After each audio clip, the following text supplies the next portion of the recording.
যে সরস্বতী ঠাকুরের কি সুন্দর বুটে দাদা আলপনাটা এঁকেছে রে, কি ভালো লাগছে দেখতে, খুব সুন্দর আছে।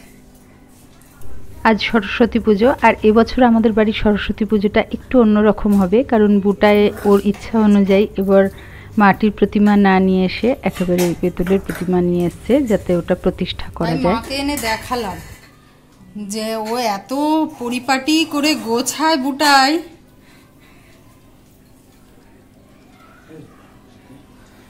নিখুঁত করে গোছানো, সারাদিন পড়ে আছে। কালকে বরণডালা তালাটা এটা বাবু গ্লাস ভর্তি জল, জলটা ওইদিকে সরিয়ে দে, একদম ওইদিকে আগেই জল দিয়ে দিয়েছিস। কালকে বরণডালা থালাটা যে কতবার পাল্টেছে রাঙালি, ও মানে পছন্দ হয়নি, পছন্দ হচ্ছে না, ঘাড়ে ঘাড়ে হয়ে যাচ্ছে, কোনটা কোনটা একসাথে হয়ে যাচ্ছে, কোনটা এটা হয়ে যাচ্ছে। মাকে তাই বলছি যে এত সুন্দর নিখুঁত করেও দেখছি তো, আর কিছু ধৈর্য ওর আছে বাবা, সত্যি কতবার যে ওপর নিচে ওপর নি। মা বলছে ভালো রে, ছোট থেকে ঠাকুরের আশীর্বাদ আছে তাই পাচ্ছে। আমি বললাম না, সে তো অবশ্যই ঠাকুরের আশীর্বাদ তো অবশ্যই আছে।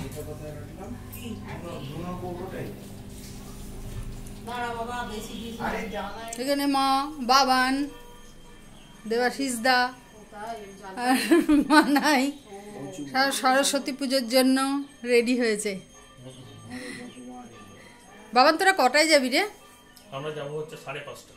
5:30? কতজন যাবি? 11 জন। 11 জন? দুটো গাড়ি।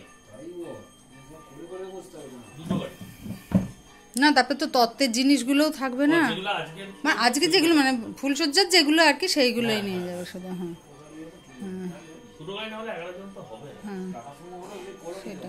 হ্যাঁ হ্যাঁ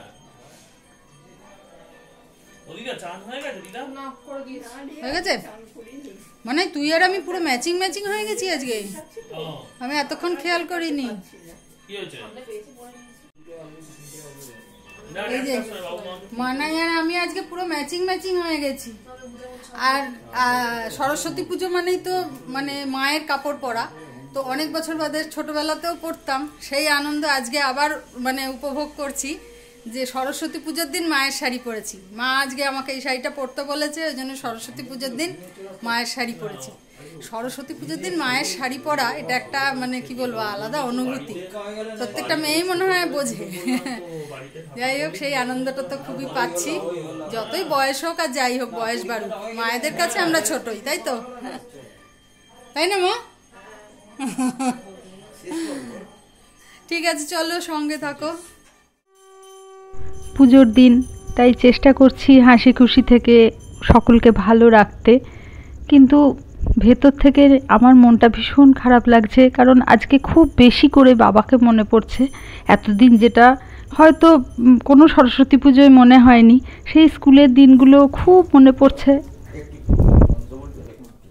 ओम इंद्राय स्वाहा, ओम अग्नये स्वाहा, ओम जुमाय स्वाहा, ओम कुबेराय स्वाहा, ओम वायवे स्वाहा, ओम ईशानाय स्वाहा, ओम अनंताय स्वाहा, ओम ब्रह्मणे स्वाहा।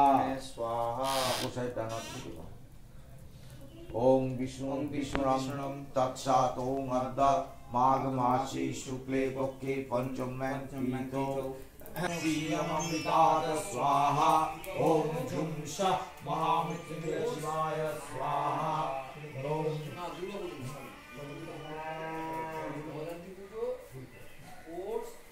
ओम त्र्यंबकं यजा। শুভ সন্ধ্যা। বাড়ির ঠাকুরের আরতি হয়ে যাওয়ার পর আমি আর মানাই এসেছি আমাদের পাড়ার ক্লাবের ঠাকুর দেখতে। শুধু ঠাকুর দেখতে না, আসলে প্রত্যেক বছরের মতো এবছরও সরস্বতী ঠাকুরের মানে পুজোর আমন্ত্রণ জানানো হয় এবং পিকনিক টাইপেরই একটা ফ্যামিলি পিকনিক টাইপেরই হয়।